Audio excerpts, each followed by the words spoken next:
It's a hot night. Thank you. All right, good evening, everybody. We are about to start our June 25th Board of Finance meeting. We'll call that to order, and our first order of business is the Pledge of Allegiance. So I pledge allegiance to the flag the flag of the of the United States of States of America America and to the republic for which it for which it stands, stands, one nation, and under under God, God, indivisible, with liberty and justice and for all. justice for all.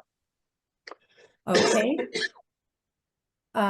Second order of business is public speak. So as I call your name and go around, if you don't mind, just unmute yourself and say your thoughts. So we'll start with let's see, Linda Fish. All set, thanks. Thank you, Linda. Terry Smith. I'm all set, Joanne. Thank you. You're welcome. Anne Cremay. All set, thank you. Chris Harakali. Chris's staff. Now, I realize that. I noticed that at the other meetings, they call everybody. Thank you. Val Bruno. All set, Joanne, thank you. Kathy Maldonado. All set.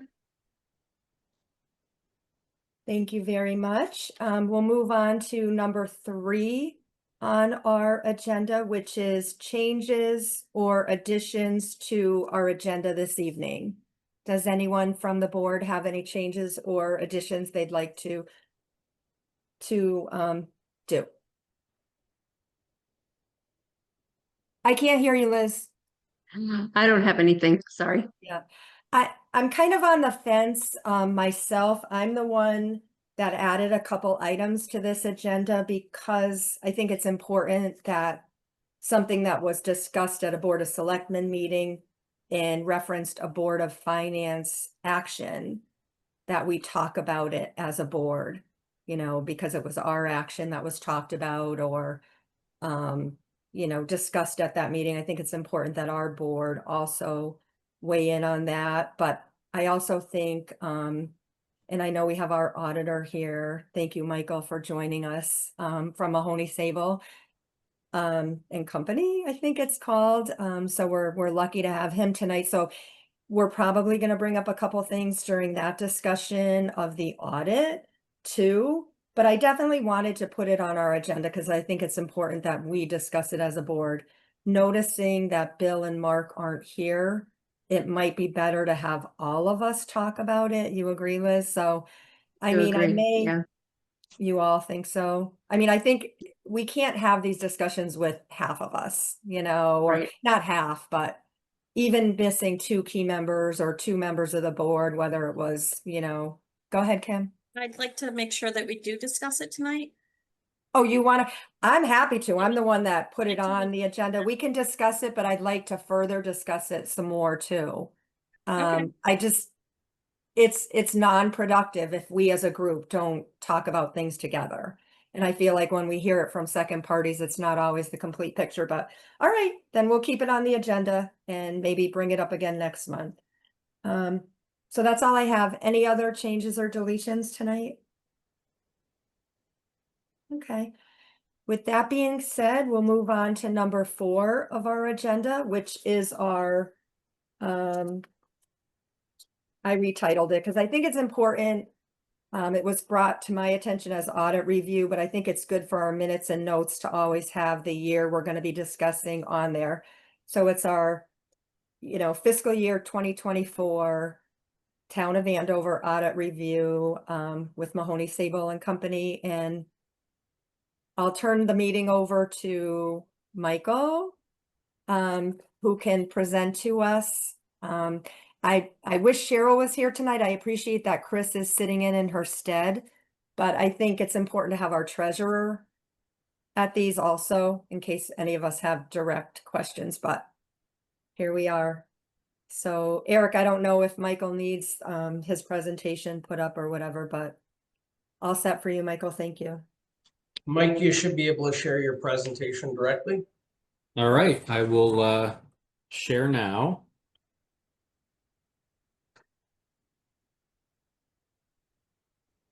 Okay, and hopefully everyone can see the presentation. All right, and then again, just as an introduction, my name is Mike Van Deventer. I am a partner at Mahoney Sable, ultimately responsible for overseeing the audit and issuing the reports. Hopefully by now you've all received electronic copies of the reports that were issued in connection with the audit. I also have this presentation that will really provide an overview of the scope of work, the audit results, and then it'll include our required communications. And obviously, I'm happy to answer any questions that any of the board members may have.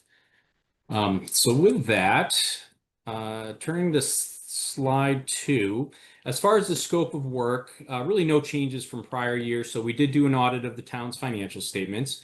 We performed that audit in accordance with both the auditing standards issued by the American Institute of Certified Public Accountants, as well as the government auditing standards issued by the Government Accountability Office. In addition, based on the level of federal and state funding that was received and expended by the town, we did perform both federal and state single audits. We also perform an agreed upon procedures engagement on the end of year school year reports that are filed by the school district with the State of Connecticut Department of Education. So in connection with each of those services, we issue reports, but we do also provide some non-audit services for the town. So we do assist in the preparation of the financial statement, the schedules of expenditures of federal awards and state financial assistance, as well as the related notes.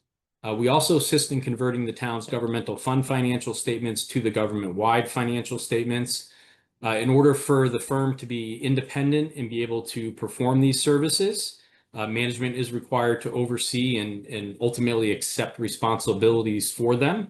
And Cheryl, as the town treasurer, has accepted responsibility for those non-audit services. In connection with the audit, we do issue a number of reports. In terms of the report on the financial statements, we did issue unmodified clean opinions on the town's financial statements. Again, an unmodified opinion is expressed when we've concluded that the financial statements are presented fairly in all material respects in accordance with accounting principles generally accepted in the United States of America, and that is as established by the Governmental Accounting Standards Board. I do like to point out that our opinion does only provide reasonable assurance that the financial statements are free from a material misstatement, whether due to error or fraud. We do not test every transaction. There are significant estimates that are included in the financial statements, and therefore an audit cannot provide absolute assurance. But again, reasonable assurance is still a very high level of assurance. In addition to the report on the financial statements, we also issue a report on compliance and on internal control over financial reporting. If you read this report, I'd just like to clarify that we do not actually express an opinion on the town's compliance with laws and regulations or on the effectiveness of the town's internal controls. Essentially, during the course of performing the audit, if we become aware of a material non-compliance with laws and regulations, or what we would consider to be a significant deficiency or material weakness in the town's internal controls, we're required to include it in this report. And again, we did not report any material non-compliance of laws and regulations. However, we did report certain findings related to the town's internal control over financial reporting. And then just to give a quick summary status update from the prior year audit findings, because whenever we do a current year audit, we always look at the prior year findings first. So in the prior year, we did have 3 findings. The first one was a material weakness in internal control over financial reporting related to the school district's general ledger maintenance. Based on the results of our audit this year, we determined that that finding was no longer necessary. And again, we did not repeat that finding in the current year. We also reported a material weakness in internal control over financial reporting related to the school district's bank and interfund reconciliations. Again, based on the results of our audit work this year, we did repeat that finding, but we lowered the severity of the finding from a material weakness to a significant deficiency. And again, that was based on the overall results. We saw some significant improvement in those reconciliations. We did have a few adjustments, but they really only impacted the bank and the interfund accounts. They had no impact really on the Board of Education's expenditures. And therefore, we only reported it as a significant deficiency this year rather than a material weakness. And then the last finding was a material weakness in internal control over financial reporting related to the reconciliation of the towns and school districts' general ledgers. We did repeat that as a material weakness in internal control over financial reporting in the current year, and I'll provide some additional information on that finding on the next slide. So as I mentioned, we did have some current year findings, both that were repeated from the prior year. The first finding was a material weakness in internal control of financial reporting related to the reconciliation of the school district's general ledger with the towns. So just to make it simple, the town has historically tried to capture the activity of the school district within the town's general ledger. That process results in duplications of entries, and sometimes those entries do not agree with each other. So my recommendation is that the town no longer record or attempt to record balances and activities that are already being accounted for on the school district's accounting system. So that should limit the number of transactions that are being reported, and it should reduce the amount of reconciliation that needs to be done at year end. So again, the recommendation moving forward would be that the town treasurer does not attempt to duplicate the school district's trial balance on the town's trial balance. The second finding, again, a significant deficiency, internal control over financial reporting on the bank and interfund reconciliations. Again, we did identify certain adjustments that were needed to reconcile the cash and the interfund balances. Again, those adjustments were really just balance sheet related. They didn't have an impact on the district's overall expenditures. So again, we continue to recommend that the school district perform their detailed monthly reconciliations and ensure that their financial information is complete and accurate. One of the issues that we did identify with the reconciliations is that there were some adjusting entries that were recorded after the reconciliations were done. So again, the recommendation there is that you just go back and update those reconciliations for any adjustments that may be recorded after they were initially performed. So Joanne, I can pause here to see if anyone has any questions on the reported findings. I can continue through the presentation and then just open it up to questions at the end. You let me know what your preference is. Michael, I appreciate that. I was jotting down notes because I didn't know. So I think that is good. I think we should pause right here because I have a feeling some of the questions will come from some of the material you just covered. So I'll open it up to the board. Does anyone have any questions for Michael right now on the information he just went over? I can't see everyone, so I apologize if you're raising your hand or. I have a Eric, quick question procedurally. I don't know if this is a question for the auditor exactly, but does the Board of Ed typically receive a presentation like this as well from our auditor? Or is it just us? They do, yeah, it's just the Board of Finance. Okay. Just looking at, some of the issues raised, it just seems like, it's the BOE needs to know about this too. I mean, they will, obviously, but it's one thing to be handed a report. It's another to hear it in a presentation. That's why I asked. Okay, thanks. Mm-hmm. Caitlin, I see that your hand is raised. I'm not sure if we're opening. I think we have to have the Board of Finance ask these questions right now since it's our meeting. I know that I believe in regards to what Rob just said, that the Board of Education receives the report as well. Oh, okay. Sorry, trying to keep up with everything. I'm not used to always being the spokesperson. I wondered, and forgive me if this is going to sound so like elementary or whatever. Are you, like you said, a lot of the problems, I wrote down the trial balance and detailed monthly reconciliations being recorded afterwards. Are you recommending, Michael, that we actually not break away? I know that they have to come together and everything has to match up because it's the town that gives, that funds the money to run the educational system and that. So are you saying that the town, like Cheryl and Chris, are constantly trying to play catch up and match the records that are there? Because it's all coming back to me Yeah, too from prior correct. years.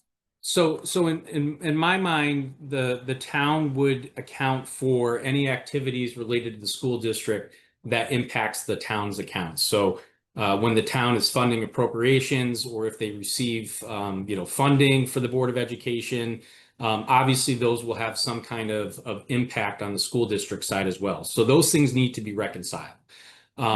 However, I think what's been trying to be done in the past is you get to year end and the town tries to duplicate the trial balance that the school district has already basically maintained, and therefore you can end up with trying to duplicate entries, if you will, two accounting systems.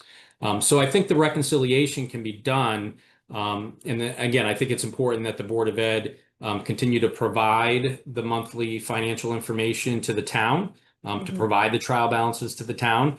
So they have that information. Again, I just don't think they need to duplicate the entries on the system. No, thank you for explaining that further. I guess I was going to, right, because clearly now you feel, and I know it's come up from Board of Finance members, I don't know if they're going to ask the questions themselves tonight or not, but they wish they could have a little bit more detailed reporting, of what goes into all of the lines. But are you feel when you go in and you're doing the audit of, I know you see the town side and you work with the Board of Ed and their accounting software. Are you feeling like you're seeing what you need to see there on their software, or what you work with to reconcile? I mean, I work in a school myself, so I know the lines that we have in budgeting things. Right. Yep. No, we see, all of their information in their general ledger, all of their expenditures by line item. So all that information is available. Okay. Anyone else out there have any questions for Michael for what we've heard so far? I guess we're good so far. Thank you for that pause. We can continue. Again, we issue a number of reports. So in addition to those reports, we did issue a federal single audit. And in this audit report, we do actually express an opinion on the town's compliance with your major federal programs. So for fiscal year 2024, the total federal awards that were expended was approximately 1.5 million. The major program was the Coronavirus State and Local Recovery Funds, or the ARPA funds. We did issue unmodified clean opinions on compliance over that program, and we did not report any significant deficiencies or material weaknesses over grant compliance. That being said, during the course of performing our testing, we did identify an instance of non-compliance that we did report, and it related to failure to file the required annual compliance report in a timely manner. Again, that report was subsequently filed, but again, it did not impact our opinion on the major program. The primary compliance requirement that is tested is allowable cost. Again, we had no issues with the allowable costs, and therefore the failure to file that report did not impact our opinion, but again, it was required to be reported. In connection with the state single audit, we issue a similar report. For fiscal year 2024, the total state financial assistance that were expended was approximately 2.6 million. Of that, about 485,000 was considered non-exempt and subject to our audit work. The major school programs was the school readiness and competitive grant municipalities and the town aid road grants. Again, we issued unmodified clean opinions on compliance over those programs, and we did not report any significant deficiencies or material weaknesses over grant compliance. Next, yes, Joanne. I'm so sorry to interrupt, but since it's That's okay. just this one page, so were you surprised we didn't file the correct report on the federal side? Was it a big, sorry, looking at this, it was they didn't report in a timely manner. Right. So my understanding was, I think that the treasurer was not aware of the requirement at the time. So again, when we performed our testing, we asked for the report. I think she realized at that point that it hadn't been filed, and then it was subsequently filed. So again, from a reporting perspective, it didn't really have an impact. It's not like you're going to lose funding because you didn't file the report timely, Mhm. but it is a compliance requirement, so we do have an obligation to report it. Okay, thank you. And can I ask a question? So when you do have to report a finding, what does that mean for us? What does that mean for the town? You said it, in this case, it wouldn't affect any further funding, but what are the ramifications? So this of is having- just this is a reportable instance of non-compliance. It did not have an impact on our major programs or our opinion. So if we modified our opinion, that's when you could have an impact from a federal award perspective. So again, this is more of just informational, if you will. In terms of the other findings, again, the town will continue to have to file a corrective action plan with the Office of Policy and Management, and again, could be subject to review by OPM as well. So are there any penalties imposed at all on this? No, there's no penalties. And I imagine, Michael, when these funds come in or grants that we get, federal funds, they come in with the sheet or whatever that you have to follow and you're given the reporting information. So it Sometimes they sounds- do. Sometimes they do. Sometimes they don't. Sometimes you have to go out and find the information. Okay, So especially since these funds were passed through the state of Connecticut. So I'm sure there was a lot of information, but sometimes you have to kind of go through every bit of detail to identify, the compliance requirements. and so you're saying not all of them are the same then. Every single thing could have different Every- requirements for different reporting and yeah. Correct. Yep. Okay, no, thank you. One more question. So you're saying that a corrective action plan will have to be filed, correct? Correct. Is that something that's done by Cheryl, by our finance person? So that would be something that would be filed by Eric. Oh, by Eric. And okay, Yeah. so he's aware of everything that needs to be done, right, Eric? Correct. And Eric, not to interrupt maybe later on in our meeting, you can explain maybe what this was so that, in board open discussion, we can talk about it, like what might have happened or what it was relayed to, what it was related to, like how big of like which grant or whatever, but we won't stop everything now, but maybe later we can discuss that. Yep. So Joanne, just this filing was related to the coronavirus state and local fiscal recovery Oh, funds. Okay, Yep. with this exact, thank you. Correct. Yep. All right, now we know. I didn't know if it, each one was its own. Understood. Got it. Thank you. Yep. All right, so the next section just goes over your financial highlights.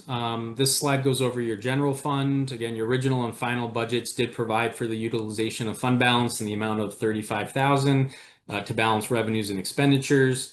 Your actual change in fund balance was an increase of $372,000. So that did result in an overall favorable budgetary variance of about $407,000. Again, revenues and other financing sources were approximately $227,000 more than budgeted. That was really driven by favorable collections on state aid and interest on short-term investments. And then overall expenditures were about $625,000 less than budgeted, with the education surplus transferred to the 2% non-lapsing fund, as well as the school capital reserve fund. And so that's where the actual change in fund balance of 372 was derived. We might as well stop on this page. Could we just go back to that for one? And I won't do this every page, but the big No, that's okay. items. That's that why would I'm be here. good. Thank you. So just to understand, like I had jotted notes before our meeting too, noticing that, so you're saying we had to use the 35,000 to balance revenues and expenditures. That was one part of it.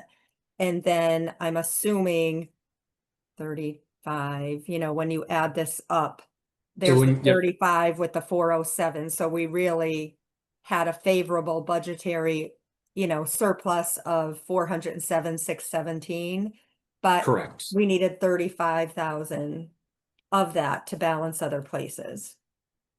Okay. Yeah, so if, just to try to explain it, so if everything came in as you budgeted, right, Mhm. your fund balance would have gone down 35,000. Instead, you added 372, plus you didn't use the 35. So you end up with kind of a favorable variance of the Thank 407,000. you. Got Yep. it. And then of Um, course, Go ahead. sorry, and then of course, going down to the last, what's that word? But the last designated thing of the school surplus for the past year, for that year, for FY year ending 2024. So there was a lot of talk recently, as you probably heard, and or it was brought up by our Board of Selectmen about the transfer that we did, into the school capital account. Now, and I mean, I go to all the meetings because I like to hear things firsthand. And I'm going to ask my question briefly. I'm sure others have thoughts too. Now, I know that this was money that was, in the budget and it was left over for I'm just talking in regular language. So it had already been taxed. I know that was a big thing at our town meetings too. It had already been taxed, and we did vote as a board at the time to transfer, they were going to do their 2% non-lapsing. Then we voted as a board when the audit amount was done to let it get transferred into the AES capital reserve account, because it would have been used on some upcoming projects. There seems to be a lot of talk about that maybe, I know that the AES Capital Fund is a town, it's held on the town, side. It's in one of those funds that build year to year. We didn't put it back into the budget or anything like that. So can you give us your overall opinion on what we did, or if we were allowed to do what we did? Yep. So I am aware of the discussion. So obviously I've kind of gone back and looked at the procedure that was followed to approve the transfer of those funds. And so essentially you followed the same procedure for transferring funds to the AES Capital Fund that you would follow for the 2% non-lapsing fund. So again, I was aware that they had requested, the Board of Selectmen had requested an opinion from the attorney. And based on review of his opinion, and again, I looked at the statutes and I also looked at the town's charter. So in my view, it doesn't seem like the town charter addresses this specific issue. So from that perspective, I think you would revert to state statutes.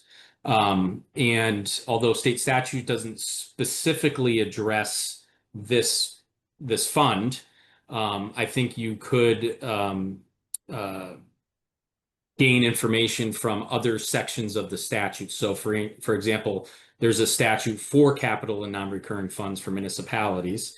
And with a town meeting form of government, the requirement is that the Board of Finance make a recommendation to town meeting, and then town meeting ultimately approve the transfer. So again, I think you would have to discuss internally if that's something Right. that you would potentially want to self-correct. If the boards ultimately are okay with it, then maybe it's moving forward. I saw the attorney had made a recommendation to maybe adopt an ordinance to specifically address it.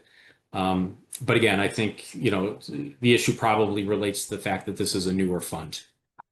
And we also, Michael, it had been talked about publicly so often, over the years. It was very transparent. Not that we want to do the correct things. That's why we're asking you for your, opinion. And I know it's been a hot ticket item at the Board of Selectmen meeting, and we listened to them. And the only thing that we also were thinking about was, or myself, speaking for myself, because going to all the different meetings, it had been spoken about, it had been put up at our town meeting. and I understand you're not here to talk about the politics of it. We really do value your opinion. And that's why I wish Cheryl was here too. Not, I understand people have to miss meetings, just that we're all together hearing the same things. I just feel like it's so important. And that's why I make myself go to all these meetings so that I hear it firsthand and try to comprehend. Yeah, so I mean, it seems like it went up, and I've seen the town attorney give two different opinions that on the same subject. And I think he's great. I think he's funny. I like listening to him. He's a great guy. So it's not being judgmental about him, but I've seen a Right. letter dated that the opinion. Yeah, I mean, it's Yes, and then we it's couldn't. difficult. Yeah. You can see it at the federal level as well. You know, regulations, statutes, they are subject to interpretation. Mhm. Sometimes I review statutes and, you know, I could see someone reading it three different ways.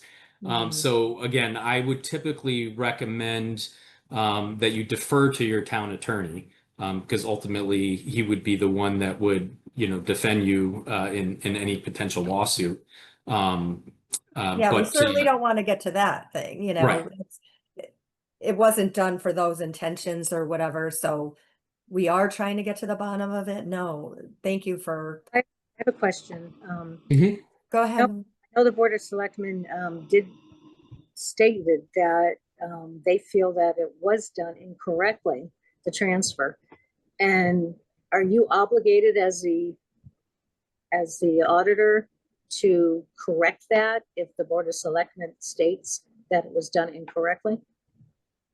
Or is it the Board of Finance that needs to make that determination, or is it both? It would be both. I mean, when we talk about financial statements, these are the town's financial statements, and that includes all boards and town officials. So ultimately, internally, you would have to make that determination.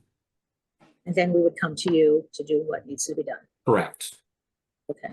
And then you said we should default to whatever the town attorney you suggest or would recommend, which is smart, because he covers all things, you know. Yeah, because as you know, just to wrap it all up so that we don't talk about it for too long, because we'll talk about it again. It sounds like, you know, they did take a vote at the Board of Selectmen meeting the last time. And like you had mentioned, they talked about maybe going forward, you know, because I don't think they had the votes to do maybe what they wanted to do. And, you know, it was brought up that it's been talked about at town meetings. And so there was a little bit of a gray area, and even the town attorney was on the call too. So I guess we'll have to state, you know, so he weighed in again, and people had plenty of questions. So ultimately the Board of Finance for the town of Andover wants to do the right thing. So we thought we were, you know, we had no idea with that. And the suggestion was where the money was going was a fund for the school. So it seemed, yeah. So we'll wait and see. Yeah, and again, I understand this is kind of a new fund for the town. So procedurally, again, I understand that it was done, you know, in good jest. It's not something that I identified as being an issue. So again, once I became aware of it and kind of looked into it more, again, that would be, you know, my opinion. You know, being a town meeting form of government, and if you know, follow some of the other examples within statute, but again, the state, you know, it's one of the things for how they changed that process for the 2% non-lapsing fund. So again, that's a specific statute that they authorized that kind of overrode that process of getting that legislative approval. And so I'm thinking that you probably can't apply that to the capital reserve fund unless it was specifically stated within the statute. Got it. Anyone else with questions on this issue? Okay, thank you so much for the time on that.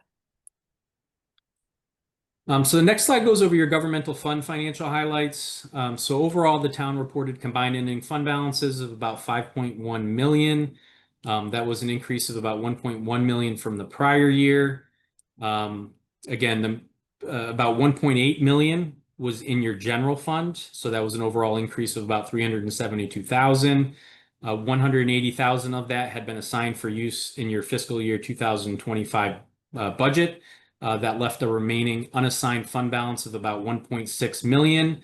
That represents approximately 13.1% of your general fund budgetary appropriations, and that was sufficient to cover just over a month and a half of your general fund budgetary expenditures.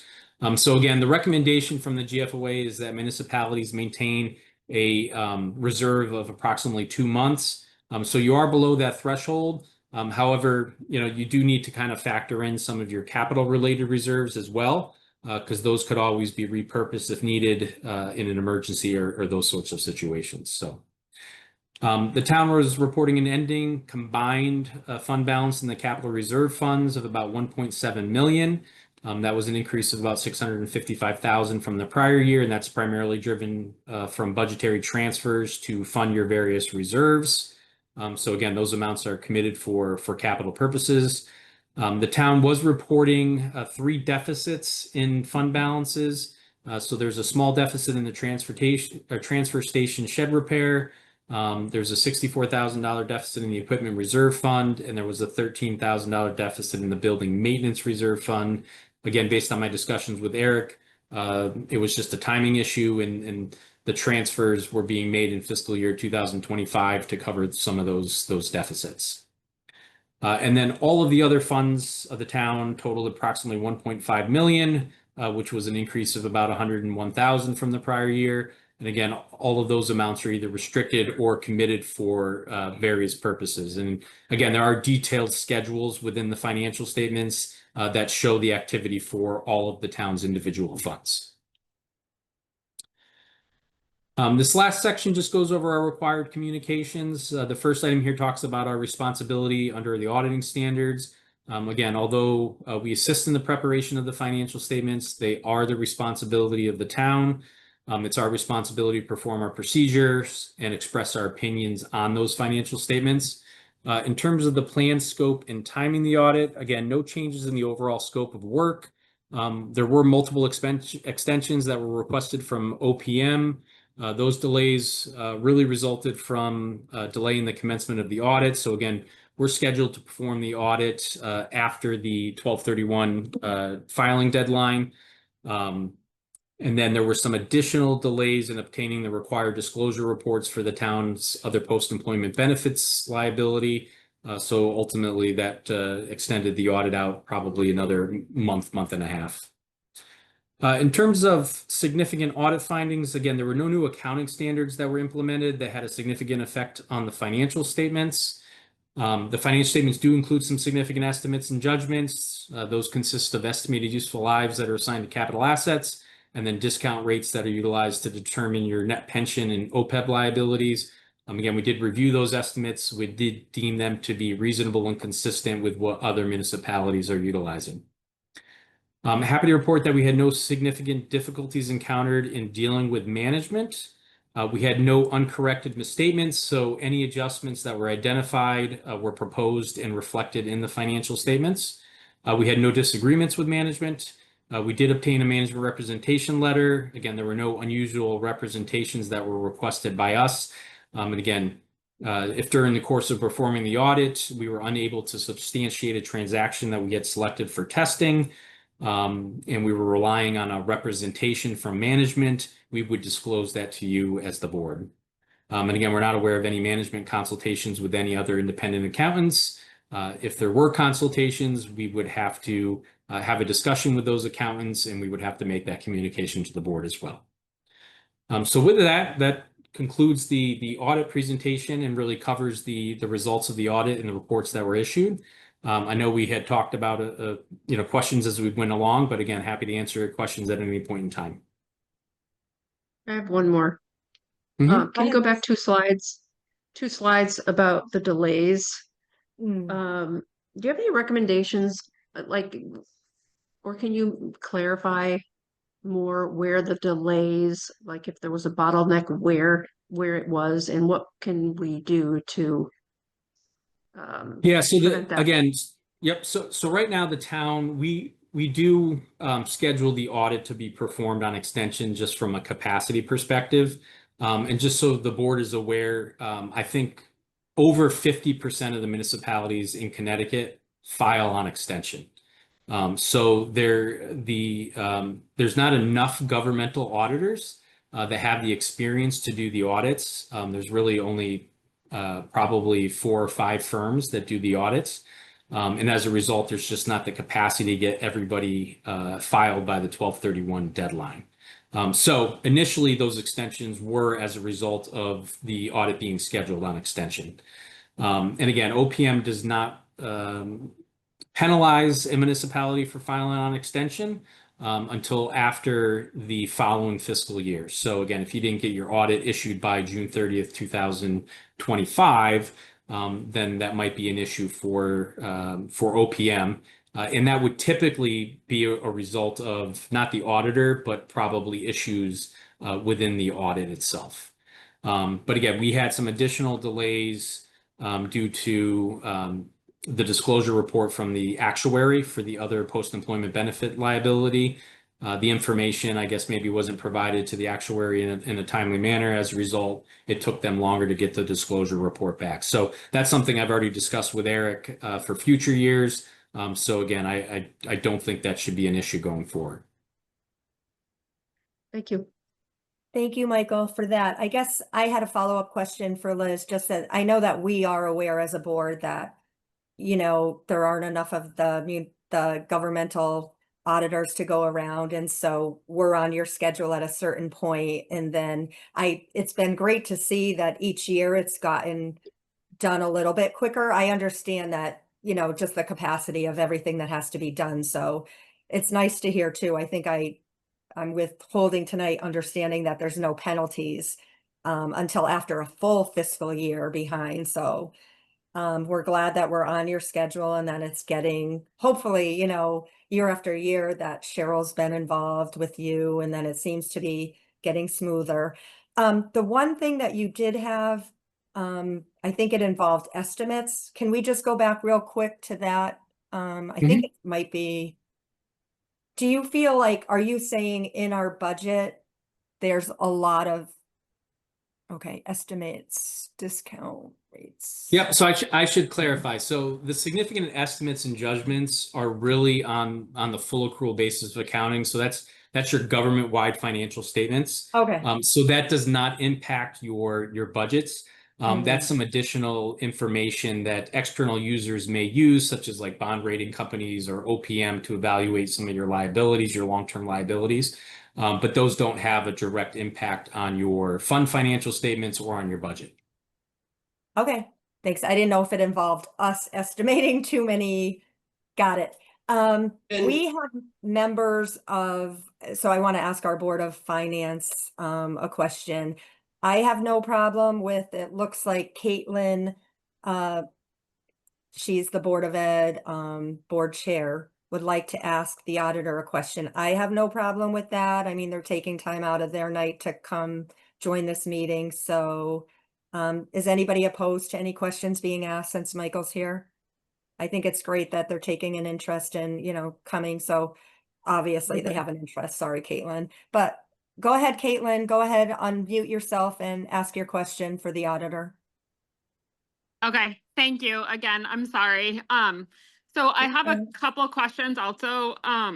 One is specifically about in terms of the town reconciliation on a monthly basis. What reporting are you recommending that the Board of Ed give to the town on a monthly basis? Is a summary report okay?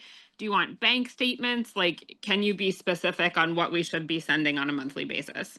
Yeah, so my recommendation would be, you know, from a financial reporting perspective, your budget to actual reports that the Board of Education would receive.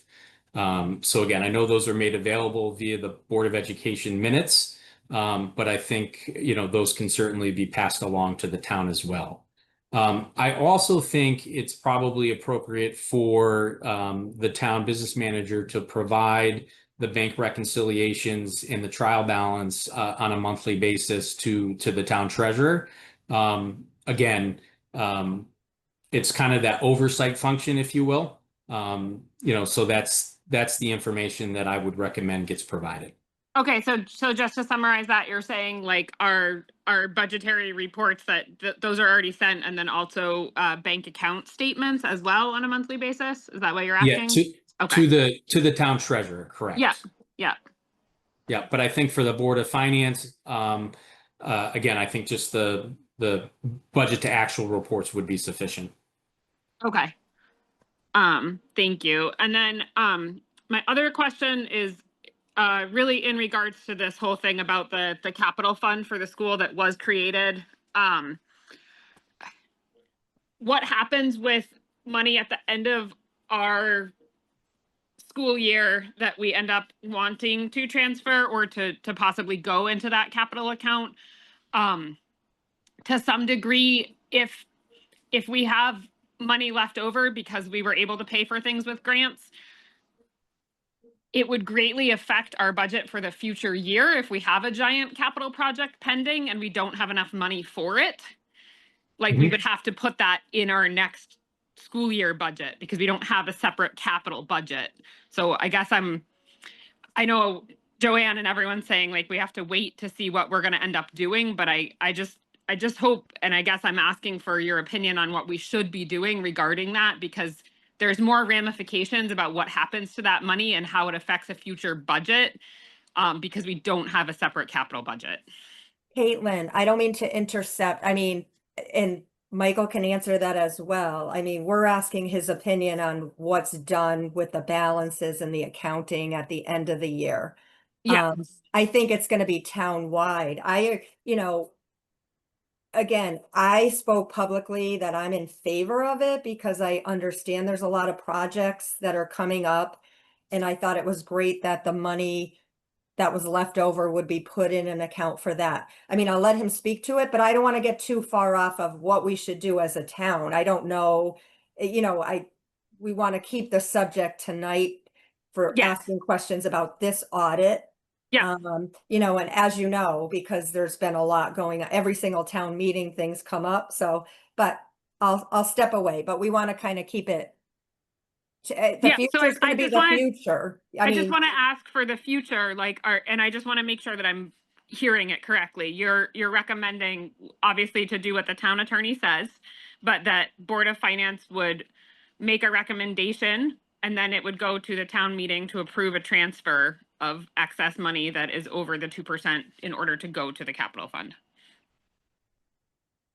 Well, thank you for rephrasing. Now I understand what you're asking. I'm sorry. That's okay. I'm sorry, can you just repeat that one more time? Sorry. Yeah. So I'm trying to paraphrase. So I thought what you said was follow what the town attorney says, but basically that the Board of Finance, like Board of Ed would ask Board of Finance, and then Board of Finance would make a recommendation about what to do with that extra money to go to the capital fund. And then if they said yes, then we would have a town meeting to approve the transfer of that money into the capital fund for the school. Correct. Okay. Yeah. And again, there's 169 municipalities in the state of Connecticut. We do over, 25 municipalities, and they all kind of handle it differently. So I don't want to necessarily, tell you that you have to do it a certain way. I mean, obviously capital planning is important. A lot of towns, the Board of Education is part of the town's overall capital improvement process, if you will, but we do have towns that have separate capital funds specifically for the Board of Education. So again, it's not necessarily, one size kind of fits all. Okay. Thank you very much. Hey, anyone else on the Board of Finance have any further questions about the audit results from fiscal year 2024? All right, seeing none. Michael, thank you so much for your time tonight. It's been great watching things, get streamlined, understanding things a little bit more, and appreciate, you. Yeah, taking I the do time. think Joanne, I do think big picture, this year's audit was much more efficient than prior year's audits.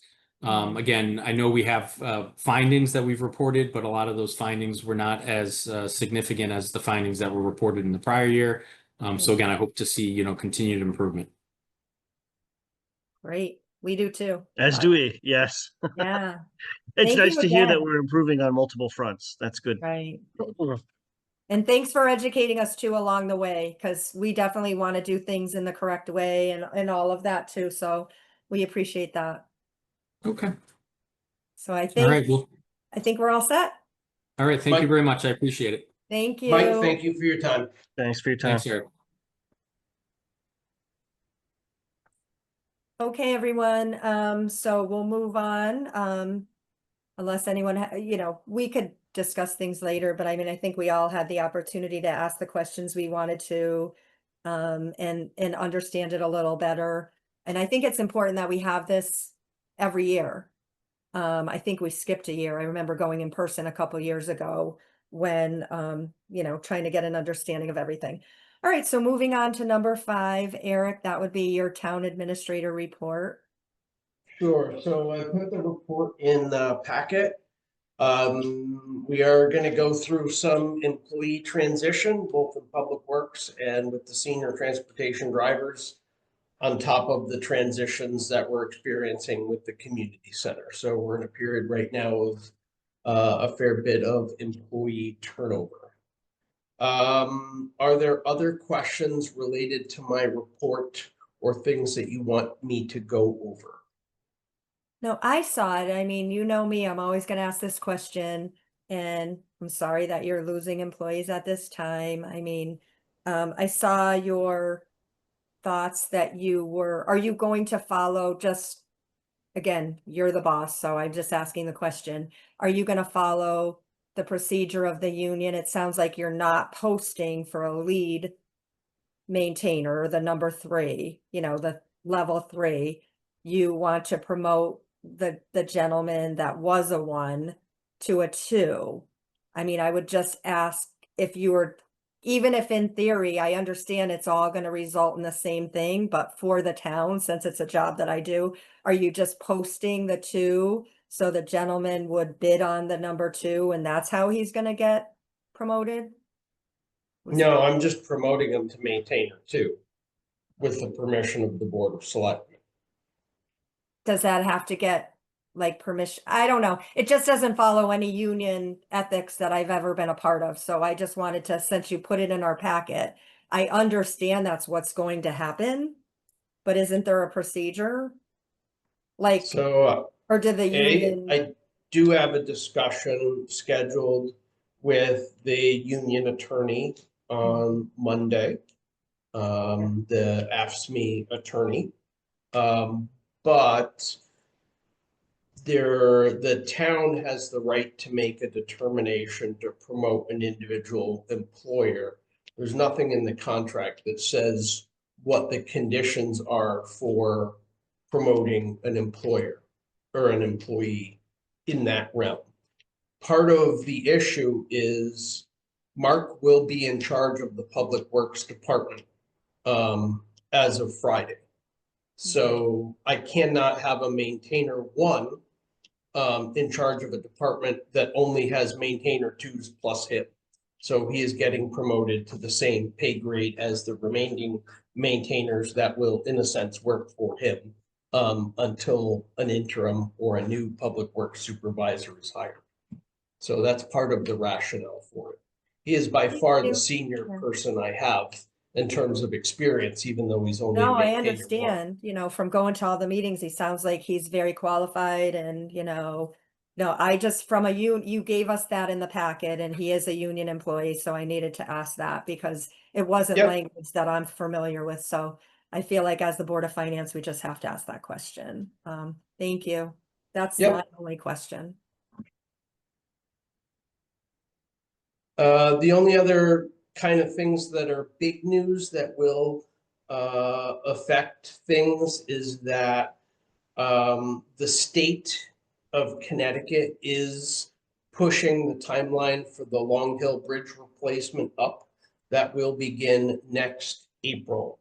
So we are delaying the replacement of the Lake Road Bridge right near Basola for 1 year, because we don't have the financial ability to manage both, or the bandwidth, frankly, to manage both of those projects at once.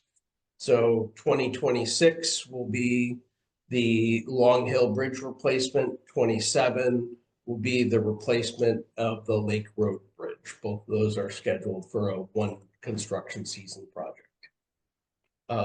The only other good news is we did get a legislative grant Oh, yeah. in the next 2 years, $250,000 a year for 2 years.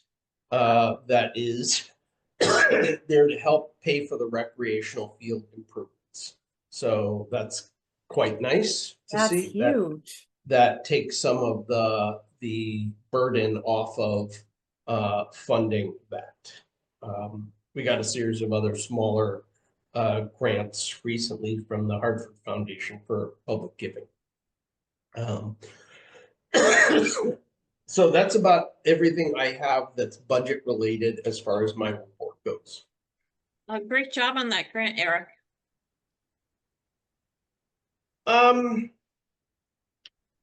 Yeah, if we were in executive session, I would talk more about that, but yeah, I'm happy we got it, and I really appreciate MD Rahman going back for us. On That's that. huge, Eric. Can I ask, you're talking about that's going to be used for where the playground and the pickleball courts are coming? Because I thought we had a Correct. grant for that We already. do have a different grant for that. So now, and I drove by the other day because I don't live far from there. And that's a little bit on delay right now, clearly, right? I think you had said something in your report because Public Works was going to be part of the. Yeah, so in-kind. one of the things we're going to do with that is we're going to switch it from a self-managed project to using the Capital Region Council of Governments Easy IQC purchasing program, which is a arrangement where the Capital Region goes out once a year for competitive bid across a range of construction categories. And they pre-bid by item. So they have an agreed on schedule of exactly what your costs are across most of the range of normal construction tasks. So when you come up to something, you know, that is already pre-bid. All you do is you sit down and work out with Gordian, who's the oversight group, and the contractor exactly what the quantities of each thing you want, and then out pops the bid for it. It's a program the state really likes, cuts down a lot on our management of it, because you have the Gordian group who's already paid off essentially state funds to oversee some of these. So we're going to do that. That will probably increase our costs somewhat, frankly, because every general contractor, you know, has overhead and profit built into theirs. And if the town's not the general contractor, then we have to accept that. But since we have enough money to cover it, it's a lot smarter because we'll be able to do it now. Frankly, with only 3 people left in Public Works, we don't have the capacity to do it right now anyway. So this is the only way we're getting it done anytime soon, if that makes sense. Oh, got it. And Does what's anyone the- else have any Yeah. questions for Eric? Yeah, I do. So what's the ahead, timeline Liz. looking like? What's the timeline looking like for that, Eric? I For the would, starting. I'm guessing we're gonna be in construction at some point in the fall, not sure exactly when. Okay. I think we'll have a reasonable contract hammered out in 6 or 7 weeks. And then, you know, we go through state approvals process, which should go quicker because it's easy IQC and they deal with CHRO. We don't have to deal with the Commission on Human Rights, and then we should be off and running. And then we're just, you know, it's just dependent on how fast the contractor can get in there to do the work. And you mentioned we could get more information in executive session about these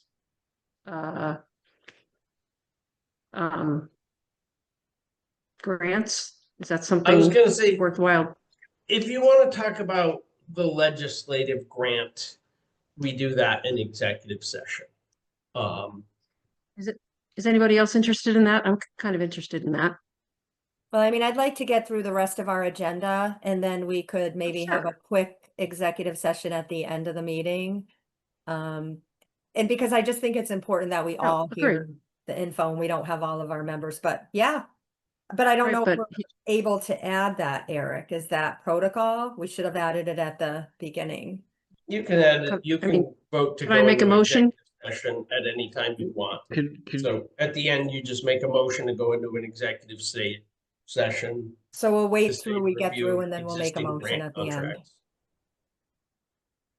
All right, so I'm gonna go ahead. If Did I there's no just ask a further- quick question for, Oh, just go ahead, something Rob. about the bridge project, the Long Hill Bridge, Eric? Your report says it got kind of moved up and stuff. Is that because of the condition? The state was basically like, look, we're gonna shut the bridge down if you don't do this now. Is that what happened? No, it's not that. It's that the state is worried about losing, federal funds, and everything they can push up, they will push up. Got it. And this one is unique in that it does not require any takings. And that means the state does not, and the town does not have to acquire any land or any easements to make this happen, because it's already got a wide enough right of way there. And because of that, they think they can punch this one up 1 year sooner than they expect. So they fast tracked it. Okay, got it. Thanks. Yep. Can I also Okay. ask you, Eric, what is EZIQC project? What does that mean? So EZIQC, and they're actually renaming it or rebranding it, but it's basically, for instance, on a big construction project, you normally go out to bid. You do an RFP and you go out to RFP for the project, right? And then, you sit there, you interview 6 or 7 companies, you make a decision what you want. EZIQC is kind of like a pre-bid arrangement. And by that, I mean, annually, the Capital Region Council of Governments in the state, not just the Capital Region, all the regions go out in a combined RFP. And they competitively bid construction projects based on unit cost. And by unit cost, let's say you were putting in sidewalks. A sidewalk would be so much money per square yard of material excavated, so much money per square yard of concrete, based on, the unit amount you're putting in. So by pre-bidding all of these and knowing what you're going to pay for each task and each quantity ahead of time, you're essentially pre-bidding the project. And it takes a lot of the guesswork out of the project and just cuts down on the time it takes to execute those. The town's done it before with the connectivity grant project, and came in under budget on that one. It had real good success with that. New Britain just did their new public works facility, did a $25 million project through EZIQC bidding. So it's very popular. It's done in a lot of towns. It's just a way of doing something that makes the logistics easier. Okay, thank you. Yep. I guess we'll move on to, if that's it for Eric, right now, we'll move on to old business number 6. We'll go over the review of budget to actual, 4th quarter review of overall budget trends. I don't know if anyone has any questions regarding the budget to actual for Eric.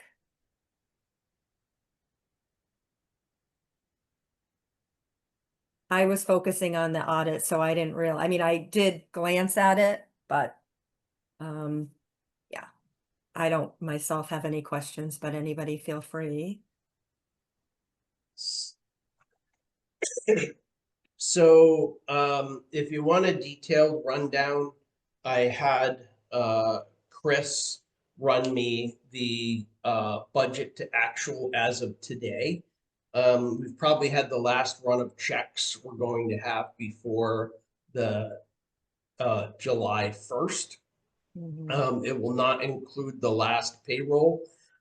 And it does not include all of the journal entries that Cheryl needs to put in. But the bottom line is we're fiscally solid. The majority of departments are under budget. There are some departments as a whole that are over budget, but on average, we're in pretty good shape. Right now, on the town side, there's about 330K under budget so far. However, we still have the 26th pay period to go. So that will be about 50,000 in payroll, around 6,000 in MRF, around 9,000 in healthcare. We have a roughly $10,000 bill for elevator repair. So with those taken in, that gets us, the best guess right now is we're going to be underspent by about $250,000. That will come down further because, as you know, even though the fiscal year closes July 1, the bills that we get that are dated earlier than July 1, and they often trickle in July in the first week or so of August, will get paid out of last fiscal year. So, Eric, my are you, guess- sorry, are you, like you just said, and I understand that for the fiscal year ending June 30th, Correct. everything should be, ordered or services rendered in that fiscal year.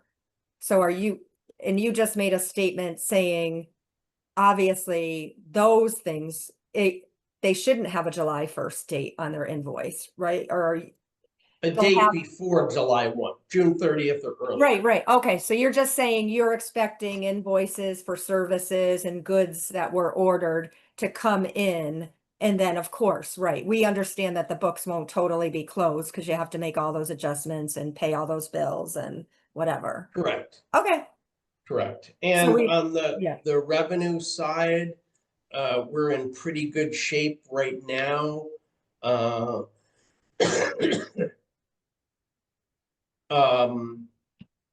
Overall, we're slightly less than as of when we did the last reconciliation. We were about $60,000 less in total revenue. But we're actively doing transfer station permits, and that's not the last of what we're going to get out of the tax collector's office. So my guess is by the end of the year, that's going to be pretty close to zero on revenues. Right now, we're about 0.5% under in our revenue forecast. So pretty good revenue forecast. So fiscally, we're okay for last year. There's no chance we're going to end up in the red, for Sounds last great. year. Sounds good. All right, without further questions on that, thank you for that, because I know we have another item down below where we're going to talk about possible transfers or, I don't even know if you're at that stage yet, but moving on to item B, which is the check register. Any questions from anyone there? Yeah, I don't think we got the check register in Oh, the pack. sorry. I usually print it out. So again, the focus was other things. So maybe we didn't Yeah, even have it that's in our our screw up. packet. So I would you mentioned that report that Chris ran today. I mean, if you send it to us like in the next couple of days, that would be great to just take a look at it ahead of time when you have time. All right, so moving on from the check register, no questions there. I did send you an email regarding the next item, which was the OSHA, item C, OSHA update. I know Sure. we got the memo from you stating, what the fines were going to be. And it looks like you were able to negotiate or something, and it looks like the fines are going to be half of what they should have been, just in my quick math. But we Yeah, never we got the fines down to about $2,100, which is fantastic for a municipality in multiple buildings. I can tell you that, most of our neighbors have paid fines that were more than an order of magnitude, greater than that. So that's had awesome looked- as far as I'm I looked through concerned. the minutes of some and you had forecasted that they could be very, very high, some of the numbers that were thrown out. So yes, seeing 2,000, but I'll take it up at another meeting, but it would be great to see what the fines were for. I mean, there was they weren't obviously, and it's the Board of Selectmen's duty, not ours, to manage, those kind of things. We're just the money side of it. So I just didn't see a So, document saying what they were for. all of those are posted on the appropriate building. The town hall's violations are posted on the town hall's notice board. Public Works is posted there, library is posted there, and transfer station's posted on theirs. Got it. That's what OSHA know, wants. I know. We always have yeah. to post OSHA. Okay. All right. Anyone have any questions about the fine to the OSHA update? I don't have any questions, but Eric, great job getting those fines down. Thank you. Yeah, I was pretty happy with that, actually. Yeah, compared Good to for the the estimates. taxpayers. Yes, definitely. Okay, moving on to item number 7, new business. Item A was the tax collector suspense report. Eric, do you have, or does anyone have questions on it? I know it was in our packet. And I need to just again praise our tax collector. Boy, she really has done some awesome work, like since she's taken over with everything she's doing. I know it's not our job to do that, but wow, it's just, rolling along, or maybe possible tax sales, or so she's getting the taxes collected, which is the main thing. Doing a great job. So anyone questions on that? Okay. Moving on to, okay, we're going on to new business under item B that I had thought maybe we would strike, but I did put it on. I've already spoken to it. Obviously, everyone, was spoken about it tonight again, that at a recent Board of Selectmen meeting, or, the topic came up and Mr. McGuire had mentioned that, things weren't done correctly, or, brought it to the Board of Selectmen's attention. So I was at that meeting. I spoke to it there. I mean, we heard from our auditor tonight, which I think is good, that he gives us some guidance. Obviously, as the Board of Finance, we always want to do the correct things and follow. It just bothers me, I guess, that maybe there's been a couple contradictory opinions by the town attorney of what we can do. But again, we have to do what we have to do. Does anyone have any thoughts? You all wanted to keep this on the agenda. I guess the one question I did want to ask the Board of Finance straight, was this the first you heard of it? Or did any of you have concerns and possibly had gone to Mr. McGuire, or did you bring it to this forum, which is the Board of Finance forum? So anyone, go I can ahead, only Rob. I can only speak for myself in that, if I thought this was the wrong procedure, I wouldn't have done what I did, working on this. I read the town attorney's opinion. It goes on for some length, and I got the gist of it. He thinks we did the wrong thing. I get it. At the end of the day, I don't want to be in a position where we as a board overstep or try to take on powers that we don't have. So I felt the whole thing was kind of unfortunate that it went out, came down that way. But if that's the take, I guess the question that I have going forward becomes this: is the appropriate procedure, as we discussed tonight, that we make a recommendation, then we go to town meeting, and then we have to have a separate town meeting for that? Or is it, if we bless it and then the Board of Selectmen blesses it, are we good? And when we looked at backing way up, when we looked at the charter provisions and the state statutes, trying to figure out a process here, I remember reading the state statutes and feeling like none of them were directly on point. And the auditor, I feel like kind of alluded to that. But I also admit I'm not a lawyer. I work with them all the time, but I'm not myself one. And it's entirely possible that I misinterpreted something or missed something that was key.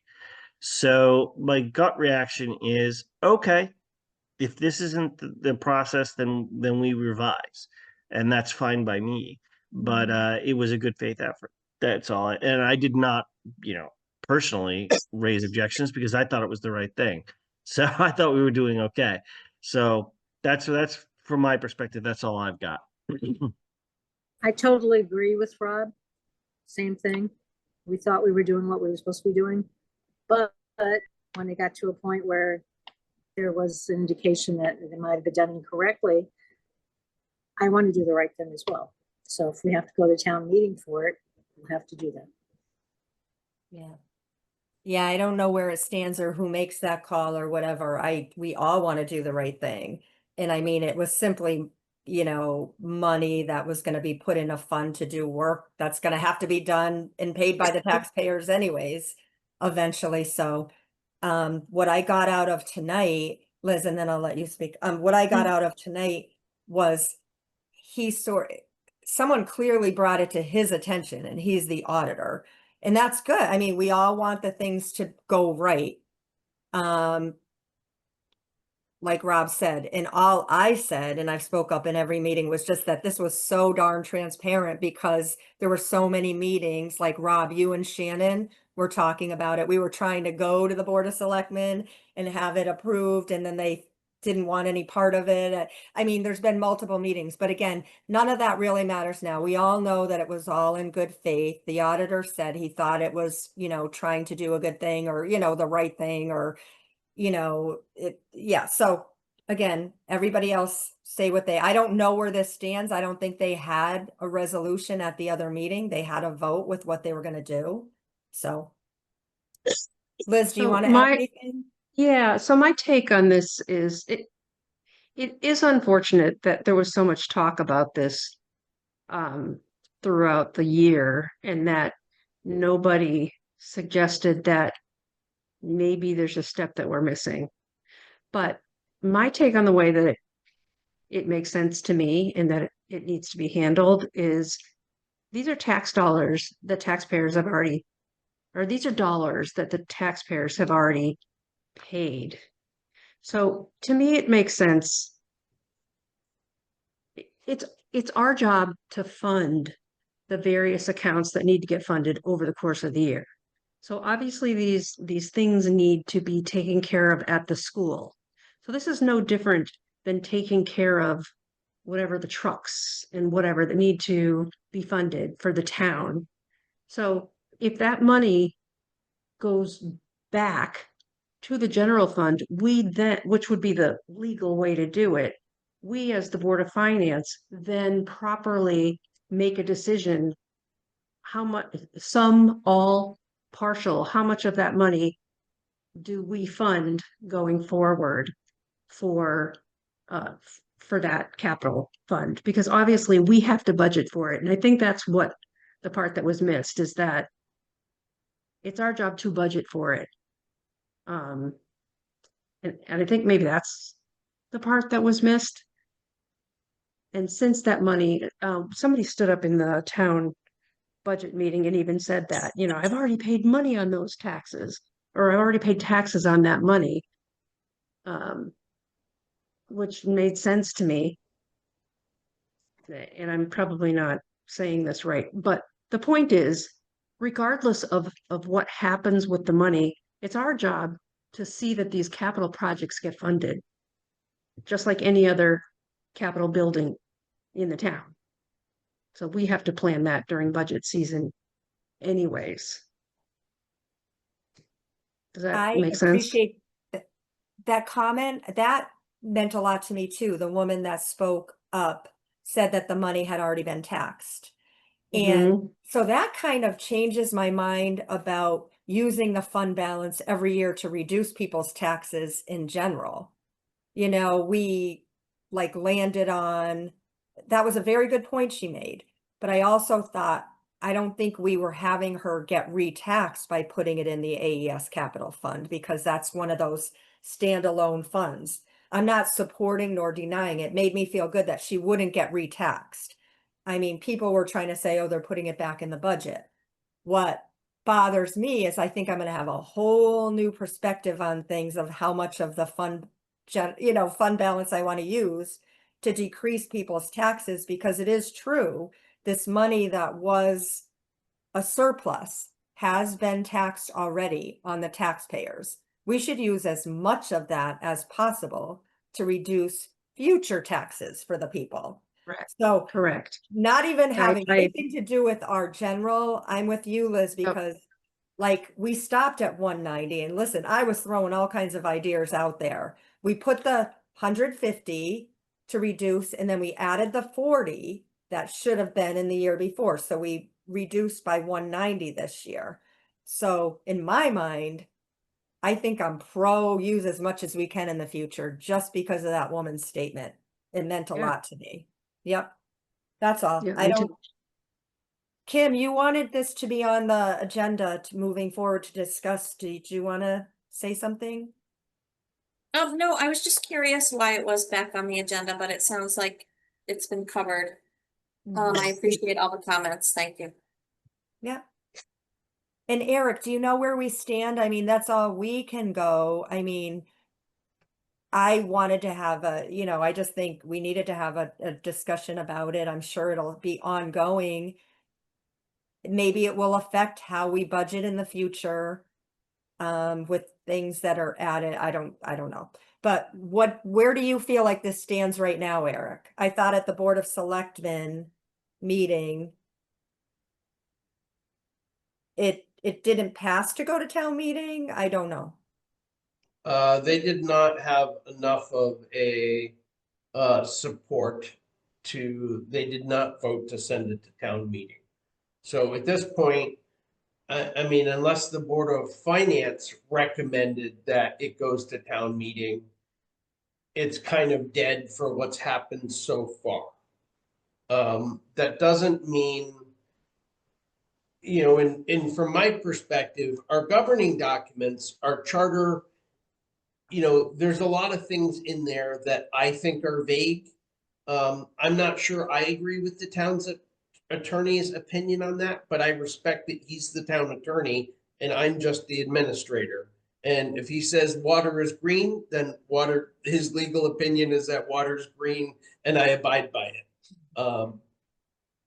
That's just the way it works. That's his responsibility as the town's attorney.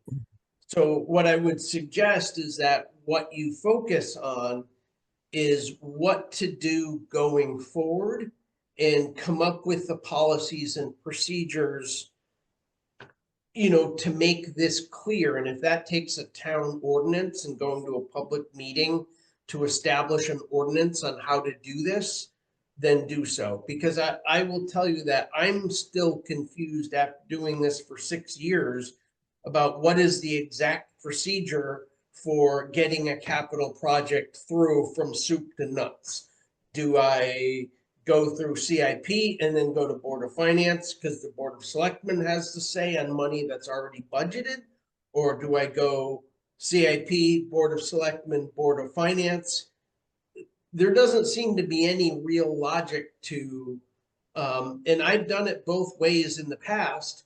And the Board of Finance or the Board of Selectmen has definitely approved capital projects and gave me my marching orders to execute that without really asking the Board of Finance too, because it was already budgeted money.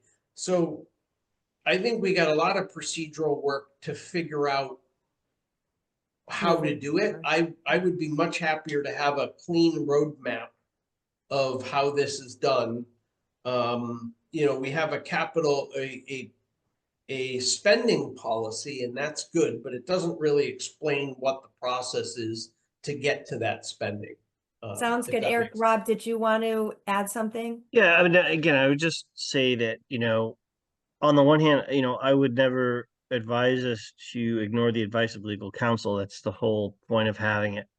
What I would say is that the question in my mind that was raised was, is it really town meeting, or is it a meeting of the minds between Board of Finance and Board of Selectmen? And that's something I'd like to explore further. Maybe we can direct that question back to town council. Because town meeting, of course, is a whole process of its own. It costs money to do. We have to set it up. We have to get people there. And it's also, you know, the Board of Selectmen is the executive board of the town, right? We're just the finance board, but you know, they get to make a lot of decisions without having a meeting for a town-wide meeting for everything. And so that's where I'm at, is that's my question, is can we solve this issue by having us recommend and Board of Selectmen agreeing or disagreeing, and then we go forward. That's my gut, but you know, it just struck me as difficult to manage if we have to do town meeting, and therefore, you know, and if it has to be an ordinance to make that all happen properly to comply with everything, then so be it. And maybe that's then what we should push for. You know, but I'm just stepping back and thinking the practicality of this. How do we actually get this done? How do we actually, on a day-to-day basis, manage these projects and make this work? And, you know, adding town meetings into the process, if it has to happen, if it's absolutely required, so be it. But, you know, these boards are elected for a reason. You know, the boards get to make a lot of decisions. Why not this one is the one that comes to mind. So that's just my thoughts. They're just kind of been percolating in my mind since I read the town attorney's opinion. Just my take, my 2 cents.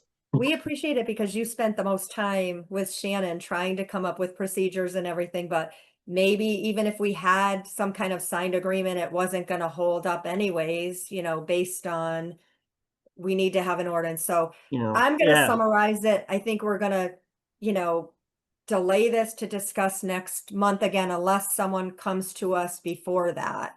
They've And maybe talked we should about- have a meeting with the Board of Select. Maybe we should try to get another joint meeting together. Well, exactly. Well, we've done that before too, but you know, so having attended the Board of Selectmen meeting and listening to it, seeing, like Eric said, they didn't have the vote. There's nothing we're doing right now, but I think it's healthy that we had a discussion that we want to have a process to follow. I think the Board of Ed members that are here would appreciate that too. I mean, yeah, there's no action at this point. A good, healthy discussion. We all want to do the right thing. And we'll go from there. So I'm going to move on to item C, which is, I put that on there too, because usually at this time of year, we're hearing about some possible transfers Joanne. that might be upcoming. Eric, if it's too premature because you need to have balances, and then, Liz, did you want more on, no? Well, someone has their hand up and Oh, I there's a don't know. person named Ron. Ron, yeah, that's Ron And- Langlois. and- Should he save it for So Ron, public we'll speech? definitely get to hear your point at public speak if you don't mind. We generally don't open it to the public in the middle of the meetings. Okay, Oh, Thank we you. can't, yeah, we'll look forward to hearing from you then. Thank you so much for being here. So, you know, thanks, Liz. Moving on. Eric, should we wait until Cheryl and Chris, I know Chris has hung in there too, have, you know, I just brought up, I don't know if you're gonna have any major transfers that you're gonna bring to us. We don't need the whole thing if there's gonna be an official meeting, but, So there will have to be a meeting and you will have to approve the fund transfers. yeah, Per the auditor, he's long said that we don't need to be leveling up at the individual line item. We only need to be, department. you know, at the department level. Currently, you know, at the department or at the category level. Currently, it looks like we have 12, we're over in 12 categories. but most of them are not over significantly. So at some point, and we'll probably want to do it all at once, which means we'll do it in August, once the official books close in August, and any bill that we're going to pay off of that fiscal year, has been required to be in. So we should be able to do it all in one shot at the August meeting. And that will be a Cheryl thing. Great. So we'll wait till then. You gave us the overview on the balances or the possible surplus and what you anticipated, so thank you for Yep. that. So we'll move along to number 8, the approval of meeting minutes. Hold on, stop. Oh, The important thing was you guys have to officially appoint the auditor. did I? I'm reading Gee. off my. Yeah, So we discussed this earlier around February. I had said to the board that if you were going to consider changing auditors, we would have needed to go to RFP like January, February timeframe. So we had time enough to make a decision before we have to report our choice. At the time, you elected not to do that. My recommendation is stay with Mahoney Sable. I'm involved with, I guess, 4 organizations that have to deal with state audits, including the Health District and Connecticut Conference of Municipalities has to do it, as does CROG, the Capital Region. And all of those organizations have been struggling to get auditing firms to do it. We kind of acknowledge that it's a statewide problem, that we're very short auditors overall. So I don't think we would save money. And I think if we got on a new auditing firm, we would be at the back of their list, which means we would probably be even later in the queue than we are with Mahoney Sable. So my Do we have to recommendation make is a to motion reappoint. for that? Yeah. Do we make Um, motions to do that, Eric? Yeah, you would have to make a motion to reappoint Mahoney Sable. I So, make a motion to reappoint Mahoney Sable to continue the work that he's doing for the town of Andover. It looks like, and I'm Joanne second. Weaver for the minutes, and Rob England has seconded it. All those in favor for keeping Mahoney Sable as our town auditor, say aye. Aye. Aye, so it looks like Kim,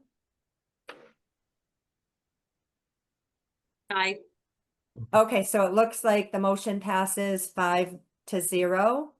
That we keep Mahoney Sable as the auditor of record for the town of Andover. The Thank you, only thing I'll everyone. add is I remember discussions years back trying to find different auditors and everything. And, I can only echo Eric's sentiments on this.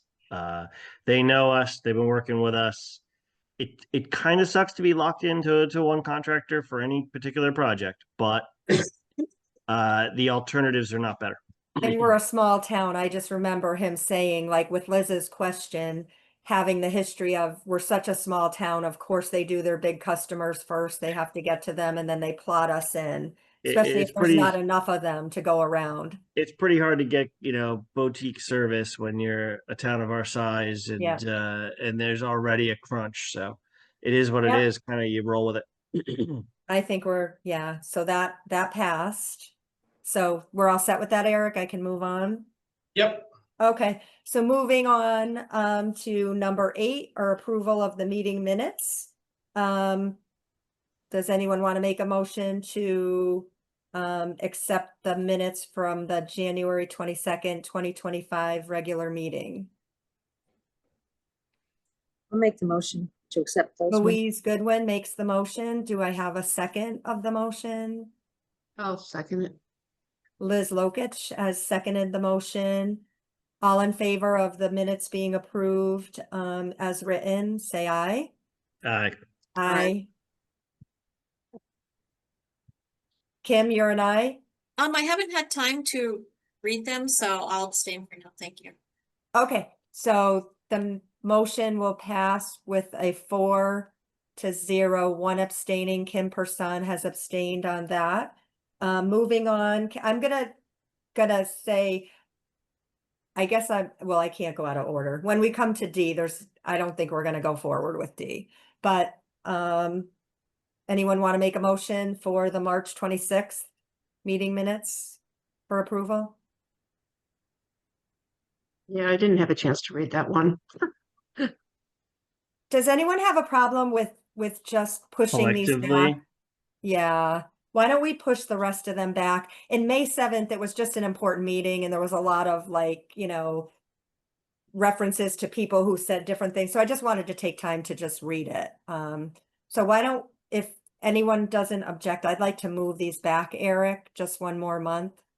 And I can let Kate know. So we did approve the January 22nd, but we'll hold on the next 3. We'll put those into Yeah. old business for our next meeting. Yeah. Yeah. Let's Okay. do that one. No, thank you, everybody, for that. And now moving on to number 9, which is board open discussion. I don't know if anyone else has any further discussion or any items they want to bring forward. Go ahead, I'll Rob. just mention one thing just to keep it in our minds, not, anything big, but we talked about this a little bit with Eric, I think in our last meeting. In terms of where we feel our fund balance, our unexpended, unassigned fund balance ought to be, what our target should be, given Mhm. that technically we're below the state recommended level. I have my own thoughts on this. They're not set in stone by any stretch of the imagination. I've always been the sort of person who likes more savings than less. So I love the idea of just a general sense of like, why don't we try to pump that number up? But at some point, we should probably, when we have probably all our members, talk about having a specific target that we should try to reach. And that's just something I think everybody should just kind of keep in mind. Think about it. Think about what your own preferences are. Taking into account that in terms of what the rainy day scenarios are for our town, that we're not super flood prone or, some of these other things, that we do have pretty well funded capital funds, but at the same time, we're well below, not well below, but we're below that 2-month ish figure. So do we want to shoot for 14 or 15 or whatever? Let's talk about that in a future meeting. Just that's Yeah. my only thought for the moment. Let's not lose sight of it. And 6 months from now, wake up and realize we never made a decision. Sounds good, Rob. Appreciate that. I mean, we also do have surpluses every year. Like you said, we do have the funds that are there in the contingency, but definitely the auditor did point out that we're about 1.5 months funded or Yeah, whatever. we're like So we could think 1.6 about and it. they want 2. And our Yep. contingency fund is tiny, Right. honestly. Oh, yeah. It wouldn't make it. That's I'm on the it doesn't fence make because, any like you dent. said, or our small town, but we will. Yeah. Thank you for bringing it. Anybody else have any open discussion items? Okay, hearing none. I don't know of any correspondence under number 10. So we don't need to discuss that. So we'll move on to item 11 and we will bring it out for public speak again. Liz? I had a question. I wanted to make a motion for the executive session to Oh. hear Eric out. So maybe we could do the Why don't executive you do session public- after public speak is what I'm thinking. Okay, anyone make else want to sense? second that? I'll second that. Yeah. Okay, Liz Yeah. Lokich has made the motion to go into executive session after public speak, and Louise Goodwin has seconded the motion. So we will do that after public speak. Okay, moving on to number, Do we vote? sorry, I get quick at the end. Oh, can we vote on that? Yeah, I'm sure it'll All be yes. those in favor? See, I'm not. Aye. Aye. Aye. Kim as well. So motion passes 5-0. We will go into executive session quickly. Okay, number 11, public speak. Terry Smith, I'm all set. Thank you, everybody. welcome. Valerie Bruno. I just want to say thank you for voting Mahoney and Sable in again. As he alluded to, things are getting better on both sides. They've been super helpful in the years with our Edmunds software system and working with Terry and, they've really done a good job on both sides. So, I'm glad you guys voted to keep them. Thank you. Okay, thank you. Let's see, Anne Creme? Nothing at all. Thank you. Okay, Caitlin McIntosh Greenhouse? I just wanted to say thank you guys for having him come from Mahoney and Sable tonight. Just appreciate the review with the slide. Was very informative. And then on the front of what we do with the capital fund and how we fund that and procedurally what happens, I really hope that we can come to some agreement in terms of what we do want to go ahead. Just echoing other people's sentiments, it's frustrating that, a person from your board and a person from our board spent over a year trying to come up with a tri-board policy. And then the Board of Selectmen did not want a part in it. And now we need to change things again. So hopefully we can get it finalized somehow. Thank you. Thank you, Caitlin. Kathy Maldonado?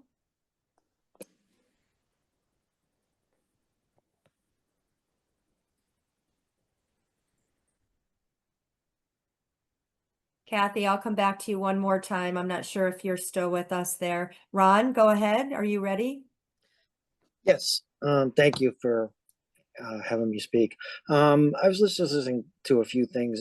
Eric is great. Sounds like what he's doing. My concern with what he was saying, where there's the board of selectmen can just go ahead and say, for a capital budget, go ahead and spend it because we already have the money reserved without talking to the Board of Finance. Really bothers me because it's like a husband not talking to his wife when he's going to spend some money, not knowing that something else was already used for that or that got moved.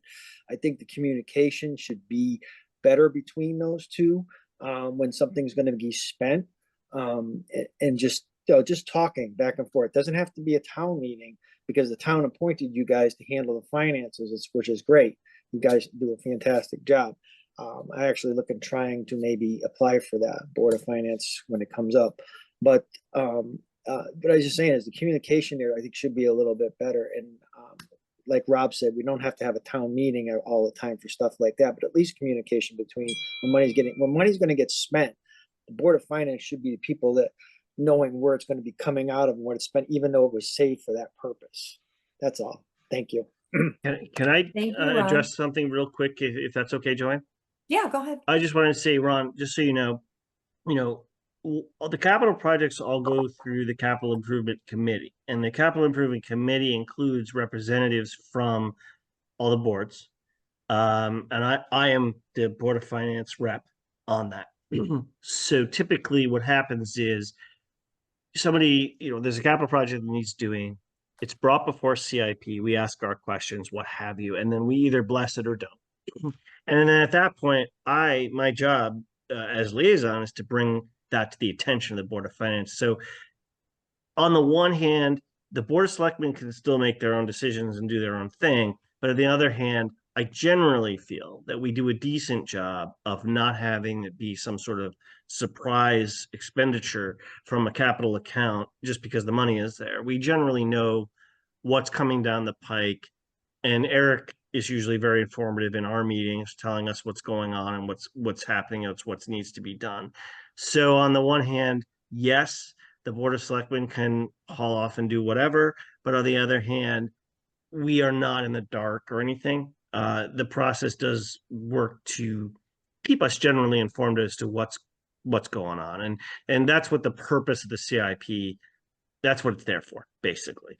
So just FYI, it does work reasonably well in my opinion, but that's just my take. Well, yeah, because Eric seems to be confused about which direction. He's looking for a clear direction to go to. Yeah, sort of the steps. What are the right? What's the order? That I understand, and he's not wrong about our charter. That there it is easy to read that charter and think to yourself, gosh, that could be clearer. That's not wrong. Okay. I've been there myself, I assure you. All right. Well, thank you for your answer. Thank you, Ron, for taking the time and your contributions. We appreciate it. Kathy Maldonado?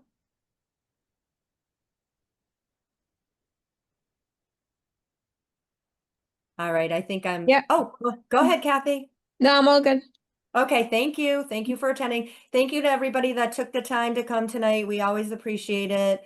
And I guess I'm not adjourning, I don't think, right? We're going into, Executive session first. Right. Then we get to then adjournment. we'll Yep. adjourn after, then we come Right. back in. All right, everybody, I guess everybody else that, you know, the meeting is for all intents and purposes over because we're just gonna come back and adjourn And vote to adjourn, after yeah. this quick session. So thank you for your time. Looks like. So the one thing you do have to do is, since I'm not a Board of Finance member, if you want me in the executive session, you have to explicitly state that. Yeah, I think we would like to invite you into the executive session, Eric. I'm just saying it for the people doing Concur. it. Inviting Eric Understood. Anderson, Town Manager, into executive session with the Board of Finance. Okay, so we are coming out of executive session at 8:55 and returning to our regular meeting at this time. And I move to adjourn. And I Is it- second. Oh, I move to adjourn. Can I have a No. vote on that? Or you second it? Is that? Right, Okay. I second All it. those in favor? Aye. Aye. Aye. Bye. So the votes are 5-0. We will be adjourning. Everybody have a good evening. Take Thanks care. all. See you next month. Yep. Or the month after, I forget.